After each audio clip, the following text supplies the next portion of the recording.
ছোটবেলায় মা কপালে টিপ পরিয়ে দিছে যাতে কারো নজর না লাগে। শালার এমন টিপ লাগাইছে আজ পর্যন্ত কোনো মেয়ের নজরই পড়েনি।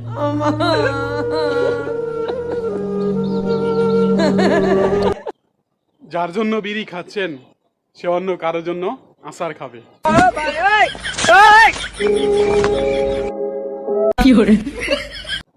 বন্ধুরা, গার্লফ্রেন্ডের বিয়ে, পরে খোঁজ নিয়ে দেখি ঘটক আমার বাপে।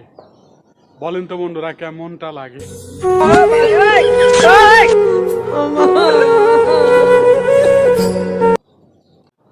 এই বাড়িটা মনে হয় মশা এবং মাছিদের, কারণ যে পরিমাণ উত্তাপ করতেছে মনে হয় আমি বাড়া থাকি। বিজ্ঞান ক্লাসে স্যার বলতেছেন ক্ষমতা কাকে বলে। আমি স্যারকে বললাম, স্যার এলাকায় আসেন, ক্ষমতা কি দেখাই দেই।